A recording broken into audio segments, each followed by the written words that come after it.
Hello and welcome my dear students. आपण admission of a partner बघतोय. आज आपण ट्रीटमेंट ऑफ गुडविल बघणार आहोत. सो मुळात ट्रीटमेंट ऑफ गुडविलच्या आधी सुद्धा गुडविल म्हणजे काय? So goodwill is nothing but the reputation of the business. Reputation, name, fame, brand, जे काय आतापर्यंतच्या पार्टनर्सनी, एक्झिस्टिंग पार्टनर्सनी त्या बिझनेसची ग्रोथ केलेली आहे, त्याचं नाव केलेलं आहे मार्केटमध्ये, त्याचं मार्केटचं जे स्टेटस डेव्हलप केलेलं आहे, त्या सगळ्याची monetary value is called as goodwill. So goodwill हे कोणी जनरेट केलेलं असतं? ऍडमिशन ऑफ अ पार्टनर बघतोय त्या कॉन्टेक्स्टनी सांगते मी तुम्हाला. जेव्हा ऍडमिशन ऑफ अ पार्टनर मध्ये नवीन पार्टनर ऍडमिट होतो तेव्हा त्याला रेडीमेड ह्या सगळ्या गोष्टी एन्जॉय करायला मिळतात, बरोबर आहे. सो ऑलरेडी त्यांनी जो बिझनेस शून्यापासून उभा केलेला असतो तो ओल्ड पार्टनरचं खरं तर क्रेडिट आहे. नवीन पार्टनर डिरेक्टली त्या ह्याच्यामध्ये ऍड झालेला आहे. सो जेव्हा गुडविल बद्दल आपण बोलतो तेव्हा गुडविल वरती फर्स्ट राईट कोणाचा आहे? ओल्ड पार्टनर्सचा आहे. जेव्हा नवीन पार्टनर ऍडमिट होतो तो पार्टनर्स बरोबर त्यांचं प्रॉफिट शेअर करतो, त्यांना सॅक्रिफाईस करायला लागतो. तसंच गुडविल सुद्धा तो शेअर करतात. म्हणजे बिझनेसचं गुडविल सुद्धा नवीन पार्टनर बरोबर ते शेअर करतात. आपण जे एक्झाम्पल पाहिलं होतं ना एक पिझ्झाचं, तेच एक्झाम्पल आता आपण परत बघूया की हा पिझ्झा होता आणि ह्याचे 6 इक्वल पोर्शन केलेले होते. त्यामध्ये ए आणि बी हे ओरिजिनल पार्टनर्स होते आपले. सी हा न्यूली ऍडमिटेड पार्टनर होता, बरोबर. ओरिजिनली ए आणि बी ने काय ठरवलं होतं? 3/6 3/6 दोघांनीही घ्यायचा. आता पिझ्झा आहे, समजा असं अज्युम करा की या पिझ्झाची किंमत आहे 300 रुपये. सो हा पिझ्झा या दोघांनी मिळून, कोणी ए आणि बी या दोघांनी मिळून 300 रुपयाला आणला होता. 6 इक्वल पार्ट, आता इक्वल दिसत नाहीयेत पण अज्युम करा इक्वल आहेत. सो 6 इक्वल पार्ट मध्ये प्रत्येक पार्टची किंमत किती झाली? 50 रुपीज, बरोबर. सी जेव्हा ऍडमिट झाला तेव्हा ए नी असं ठरवलं होतं की त्यातला 1/6 पोर्शन सी ला द्यायचा आणि बी नी ठरवलं होतं त्यातला 1/6 पोर्शन सी ला द्यायचा. सो सी ला किती मिळालं? 1/6 plus 1/6 is equal to 2/6. Equal distribution A आणि बी नी सॅक्रिफाईस केलंय. जेवढं ए सॅक्रिफाईस करेल आणि बी सॅक्रिफाईस करेल तेवढाच सी ला गेन होणार आहे, बरोबर. सो सी चा gain is equal to sacrifice of A plus sacrifice of B. आता सी म्हणतोय की मी अचानक आलोय तुमच्या इथे पार्टीमध्ये, तर मी पण कॉन्ट्रीब्युट करतो थोडंसं. जे काय तुम्ही 300 रुपये दोघांनी दिलेले आहेत त्यातलं मी सुद्धा कॉन्ट्रीब्युशन करतो. मग सी किती कॉन्ट्रीब्युट करेल? हा जो एक पोर्शन त्यांनी ए कडनं घेतला त्याचे 50 रुपये तो कुणाला देणार आहे? ए ला देणार आहे. आणि हा जो एक पोर्शन त्यांनी बी कडनं घेतलेला आहे त्याचे 50 रुपये तो बी ला देणार आहे, करेक्ट. म्हणजेच जे सॅक्रिफाईस जेवढा केला तेवढाच पोर्शन तो पे करणार, कारण त्याला तेवढाच गेन झाला ना. तो अख्खे 300 रुपये का हा बेअर करेल? नाहीच करणार तो. किंवा ह्याचे 2 पोर्शनचं हा का बेअर करेल? सी किती बेअर करणार? जेवढा त्या पोर्शन त्याला मिळाला, जेवढा पोर्शन ह्यांनी सॅक्रिफाईस केला आणि याला मिळाला तेवढ्याच पोर्शनचं कॉन्ट्रीब्युशन तो देईल की नाही. म्हणजे या एका पोर्शनचं 50 रुपीज कॉन्ट्रीब्युशन तो ए ला देणार आणि या एका पोर्शनचं 50 रुपीज कॉन्ट्रीब्युशन तो बी ला देणार, करेक्ट. म्हणजे सी नी काय केलं? 50 रुपीज प्लस 50 रुपीज असं 100 रुपयाचं कॉन्ट्रीब्युशन दिलं. सो त्यांनी टोटल 100 रुपीज कॅश आणली आणि त्यांनी डिस्ट्रीब्यूट केली ए आणि बी ला 50-50. म्हणजे काय? सॅक्रिफाईस जेवढा केलाय तेवढंच दिलं, करेक्ट. असंच सेम गुडविलच्या बाबतीत असतं की एका बिझनेसचं जे गुडविल असतं त्याची व्हॅल्यू जी असते इन रुपीज, ती जी व्हॅल्यू आहे त्याचा जो इनकमिंग पार्टनर आहे त्याचा पोर्शन तो 2/6 पोर्शन साठी ऍडमिट झालेला आहे, बरोबर. असं लिहिलेलं असतं की नाही. आपण मागच्याला प्रॉब्लेम्स पाहिले होते की newly admitted partner is admitted for 1/5 share in the profit किंवा 1/8 शेअर इन द प्रॉफिट. तो जो 1/8 शेअर आहे तो हा 2/6 शेअर आपल्या प्रॉब्लेम मध्ये म्हणजे 1/3 शेअर आहे, बरोबर. So she is admitted for 1/3 share in the profit किंवा 2/6 शेअर इन द प्रॉफिट. मग 2/6 शेअर त्याचा जो आहे तेवढाच तो ज्या ओरिजिनल गुडविल होतं त्यांचं कॉन्ट्रीब्युशन देणार. Because that goodwill is basically due to the old partners. So he has to give something in return to A and B up to their sacrificing ratio. सगळंच्या सगळं गुडविल हा नवीन आलेला partner bare करणार नाही. तो किती पैसे बिझनेसला देईल as a premium of goodwill. We call this as a premium of goodwill. So what is goodwill and premium of goodwill? Premium of goodwill is only his share. कोणाचा? नवीन पार्टनरचा, जो ज्याला गेन झाला आहे त्याचा. सो प्रीमियम ऑफ गुडविल तो cash मध्ये घेऊन येईल बिझनेसमध्ये आणि दोन पार्टनर्सना डिस्ट्रीब्यूट करून टाकेल त्यांच्या सॅक्रिफाईस रेशो मध्ये. So goodwill is distributed among the old partners in the sacrifice ratio. Underline margin मध्ये लिहून ठेवायचं sentence. The premium of goodwill which the newly admitted partner brings in is distributed among the old partners in the sacrifice ratio. का sacrifice ratio हे त्याचं proof आहे. लक्षात आलं तुम्हाला? आता गुडविलची जी ट्रीटमेंट ऑफ गुडविल आहे त्याच्या 2-3 मेथड्स आहेत. त्या मेथड्स मी तुम्हाला आता इथे पूर्ण आपल्या बोर्डवरती लिहून एक्झाम त्याची जर्नल एंट्रीज कशा करायच्या ते पण समजावून सांगणार आहे. तसंच्या तसं तुमच्या बुकमध्ये व्हर्टिकली ते मावणार नाहीये. सो बुक आडवं करायचंय, आडव्या पेजमध्ये ते लिहायचंय. ठीक आहे. ट्रीटमेंट ऑफ गुडविलच्या टोटल 3 मेथड्स आहेत ऍडमिशन ऑफ पार्टनर मध्ये. फर्स्ट मेथड आहे extra premium method, second method आहे व्हॅल्युएशन मेथड आणि थर्ड मेथड आहे goodwill appears in the original books. म्हणजे जी ओरिजिनल बॅलन्स शीट होती before admission of a new partner त्या books मध्ये गुडविल इज ऑलरेडी अपियरिंग. अशा 3 cases असतील तर त्याच्यामध्ये काय काय करायचं एक्सप्लेन करून सांगते. फर्स्ट मेथड आहे आपली extra premium method, where the new partner brings in the cash up to his share of goodwill. मगाशी मी काय सांगितलं होतं, when the newly admitted partners brings in his share of goodwill that is called as premium of goodwill. म्हणून याला premium method म्हणतात. Premium method मध्ये काय करायचं असतं, ते जे एक्स्ट्रा प्रीमियम आहे, एक्स्ट्रा प्रीमियम म्हणजे काय, एक्स्ट्रा गुडविल तो बिझनेसमध्ये घेऊन येतोय. कोण घेऊन येतोय? Admitted partner. So newly admitted partner brings in cash up to his share of goodwill. When he brings in cash, the business receives the cash. माझी जर्नल एंट्री काय होणार आहे, याच्यामध्ये 2 वेगवेगळे अजून पोर्शन असतात. सगळ्यात पहिलं म्हणजे काय, he brings in the cash for goodwill and it is retained in the business. Cash is retained in the business. So सगळ्यात पहिली जर्नल एंट्री आपली काय होणार आहे, cash oblique bank account debit. 2 काय आणतोय तो बिझनेसमध्ये, प्रीमियम ऑफ गुडविल आणतोय. That means goodwill account is credited. इथे प्रीमियम ऑफ गुडविल असं अकाउंट करा किंवा नुसतं गुडविल अकाउंट करा, काहीही चालतं. ठीक आहे. सो फर्स्ट एंट्री आपली काय येणार आहे, cash is coming in to the business. So cash or bank account debit to goodwill account ही फर्स्ट एंट्री आहे. आता मी इथे काय लिहिलंय, it is retained in the business. म्हणजेच काय की हे जे प्रीमियम ऑफ गुडविल आहे हे कुणी डिस्ट्रीब्यूट करून घ्यायचंय. मी मगाशी तुमच्या एक्झाम्पल मध्ये सांगितलं होतं की तो जे काही बिझनेसमध्ये आणणार आहे ते सॅक्रिफायसिंग पार्टनरनी घ्यायचंय. एक एक्झाम्पल देते तुम्हाला अजून. आपला हा पिझ्झा आहे, हे आपले त्याचे 8 भाग केले मी आता. एनिवे, सो 8 भागापैकी ए आणि बी हे जे पार्टनर होते, ही सेकंड केस आहे. मगाची केस तुम्हाला कळली की ए आणि बी ने इक्वल कॉन्ट्रीब्युशन दिलं आणि सी ला गेन झाला, बरोबर. सो ए आणि बी चं सॅक्रिफाईस इक्वल होतं.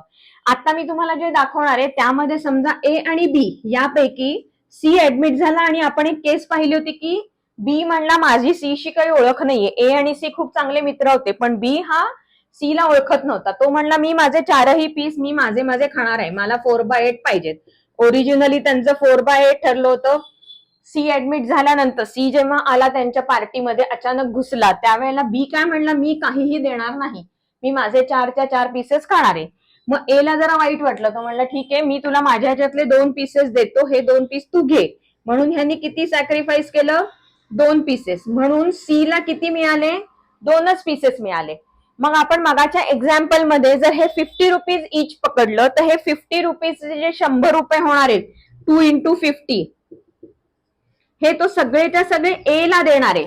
बी ला तो काहीच देणार नाही कारण बी नी काहीच सॅक्रिफाईस केलं नाहीये, बरोबर आहे, कळतंय. सो जो सॅक्रिफाईस करेल त्यालाच फक्त प्रीमियम ऑफ गुडविलचा शेअर मिळणार आहे, सगळ्यांना मिळणार नाहीये. सगळे जे एक्झिस्टिंग पार्टनर आहेत जेवढे असतील 2पेक्षा जास्त त्यांना सगळ्यांना मिळणार नाही. कोणाला मिळणार, ज्यांनी सॅक्रिफाईस केलं. यांनी सॅक्रिफाईस केलं तर ह्यालाच फक्त प्रीमियम ऑफ गुडविल मिळणार, याला नाही मिळणार, कळलं.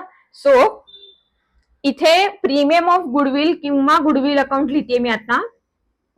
गुडविल अकाउंट कुणामध्ये डिस्ट्रीब्यूट होणार आहे, to sacrificing partners in the sacrifice ratio.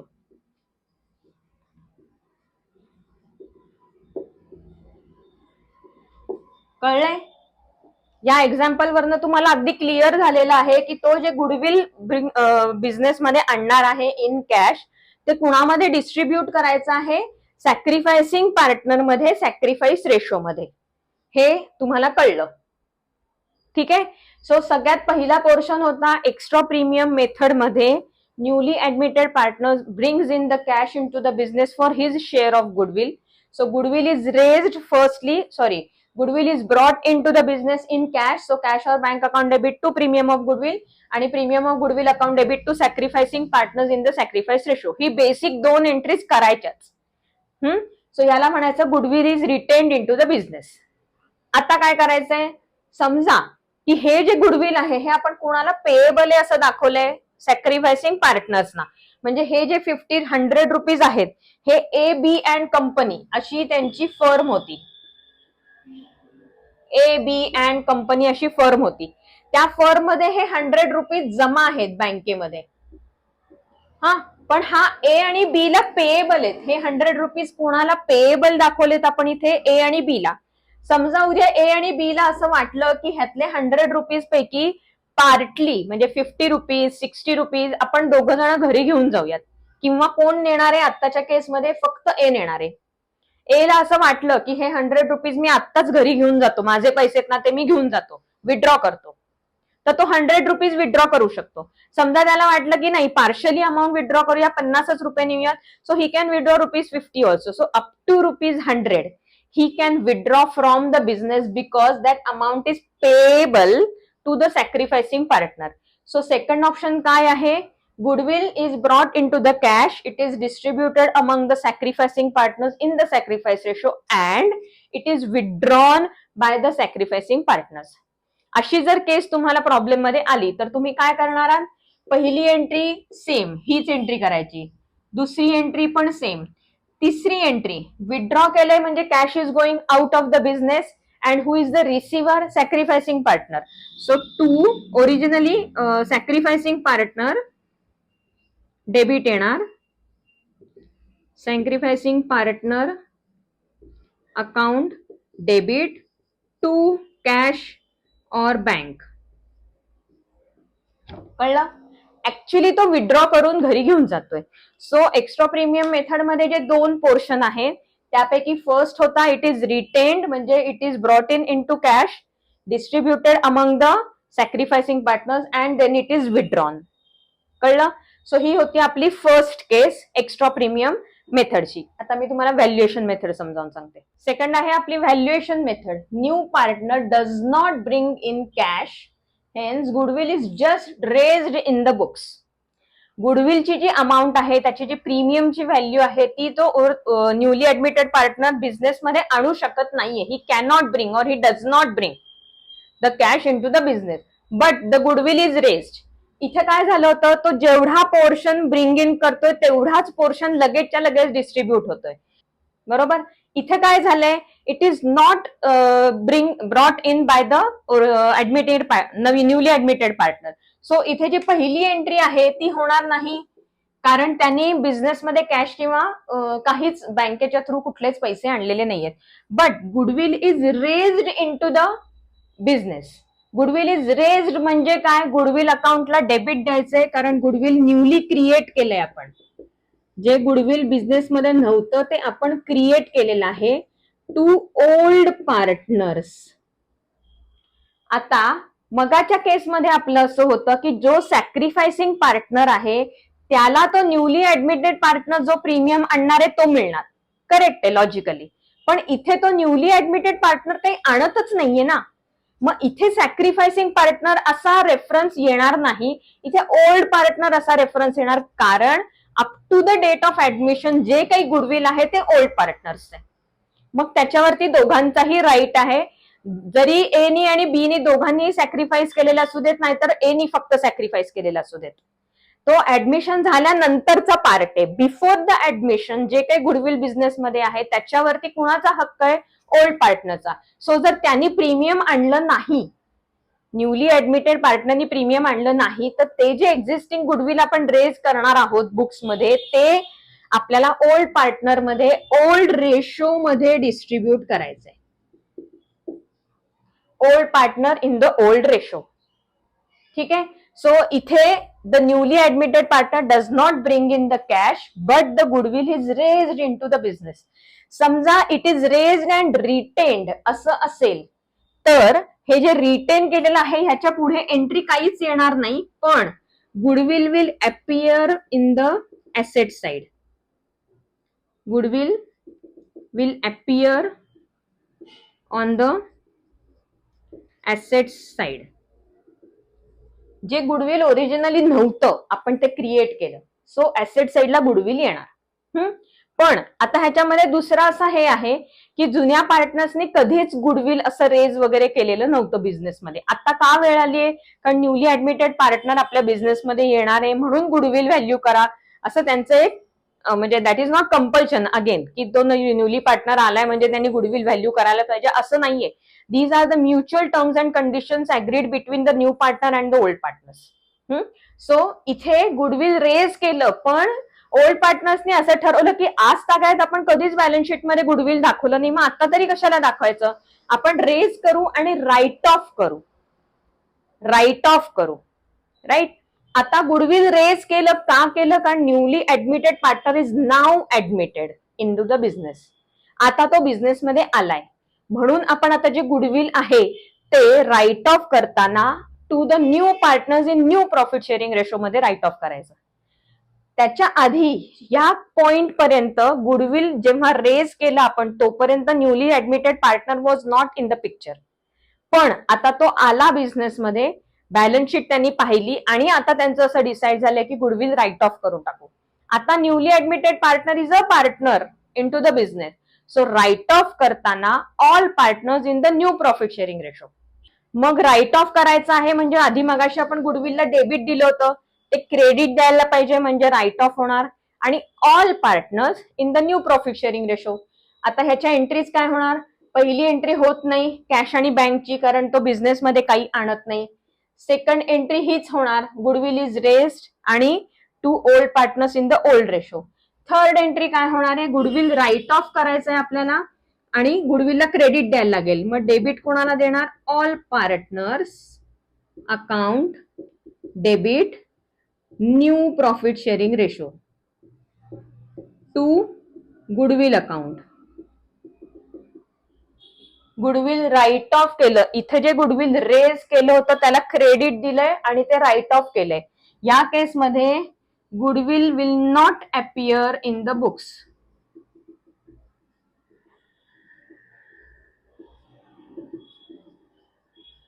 कारण आपण ते राईट ऑफ करून टाकलं, बुक्स मध्ये गुडविल येणार नाही.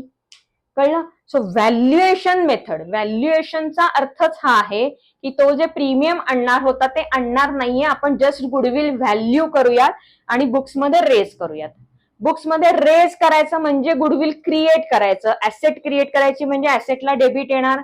मग क्रेडिट कोणाला येणार, ओल्ड पार्टनर्स, कारण ओल्ड पार्टनर्सच्या मुळे that goodwill is there in to the business. So त्यांच्यावर हक्क कोणाचा आहे, ओल्ड पार्टनर्सचा. So that goodwill will be payable to old partners. So old partners, old ratio, goodwill will appear into the business. Now the old partners decide, or rather all the partners decide that goodwill will not appear into the business. So they write off the goodwill by crediting the goodwill and all partners in the new profit sharing ratio. Now the goodwill will not appear into the books. ठीक आहे. दोन methods कळल्या. Extra premium method मध्ये तो cash घेऊन येतो, valuation method मध्ये नवीन partner cash घेऊन येत नाही. तिसरी मेथड काय आहे, समजा goodwill already appears in the balance sheet and the new partner brings his share. Extra premium method मधलाच थोडासा एक स्टेप वरचा की goodwill, there was a goodwill showing on the asset side of the balance sheet before admission of the new partner. Existing balance sheet मध्ये goodwill आहे, आता नवीन partner add होतो आणि परत तो त्याचा प्रीमियम पण घेऊन येतोय. मग काय करायचं, अशा केसमध्ये हे जे ओरिजिनल गुडविल आहे बिझनेसमध्ये जे ऑलरेडी दाखवलेलं होतं ते गुडविल कुणाचा राईट आहे, त्याच्यावर मी काय सांगितलं होतं तुम्हाला, ओल्ड पार्टनर्सचा राईट आहे. तो जे goodwill before admission of the partner goodwill होतं त्याच्यावरती जुन्या पार्टनर्सचा हक्क आहे.